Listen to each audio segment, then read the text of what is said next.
All right, I'm here with Griffin Roelle, the winner of the Norwegian CrossFit Championships and recipient of your first individual invite to the CrossFit Games. First off, just what does it feel like to finally kind of punch your ticket? I don't know. It does not. It hasn't sat in yet. So, because I just don't have my family and my friends really all here. When I kind of see them, I'll probably break down a little bit. But it does mean a whole lot just to see the results of the work you put in. I know, like, just for all the other guys that were just as close, it would have meant the world to them too. And I'm sure they'll find a way. But there's nothing to describe how that feeling is, or the results of what you put in and day out. And the last couple of weeks have been a little tumultuous for you. With the road qualifier stuff going down, how are you able to kind of refocus and show up here big time?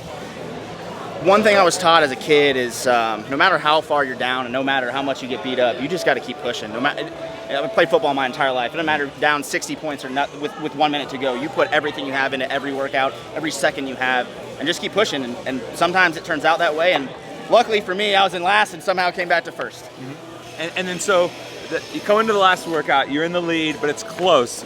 Talk us through what was your kind of approach and kind of strategy for that final workout. So I knew everybody was already tired. I wanted to make sure to, like, watching that first and second heat, that they were actually tired. And yeah, everyone that thought they were going to go out fast ended up dying. Originally, I was going to go unbroken and controlled, but I just took a little page out of Rich's book. I went 15 and 6 to break early, and then you're going to go to those next 15, right? So I went 9 and 6, and then you're going to end on 9s. So try to stay consistent there and just keep moving through. And all I want to do is make sure I got out early. Thrusters are one of my best movements. I move the bar very fast, not on purpose, I just do. So get out an extra step and just hold it. Just stay there and just stay consistent. And just kind of maybe try and capture the moment for just a second. When you cross the finish line, everyone always says that, like, it's hard to describe what that feeling is, or they've never understood what it would feel like until it finally gets there. How did that moment of crossing the finish line compare to what you envisioned in your head? Exactly what I envisioned, honestly, exactly. Yeah. So one thing I like to do is I like to run through everything in my mind. I visualize everything. In my opinion, it works very well, and I visualize the entire workout, every rep, every second, how it was going to break, and I also visualize crossing the finish line first. And honestly, beating my hand on the bottom, that was in my vision. So it is exactly how it felt and what I was envisioning in my room. I went back to my room and just sat there for an hour in quiet and thought about it.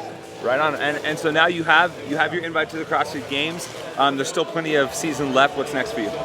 Honestly, I'm not sure. I think I want to head down to Mexico with my old retired games team. Mm-hmm. They want to go do it, just go for fun and hang out.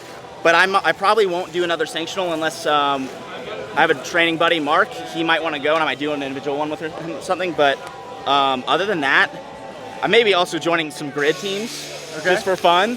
Why not? Yeah. They've been asking about it, so I'm not sure. But at the moment, I'm going to go home and take a couple days this week to rest and get right back at it so I can focus on Madison. Right on. Looking forward to it, man. Congrats. Thank you. I appreciate that.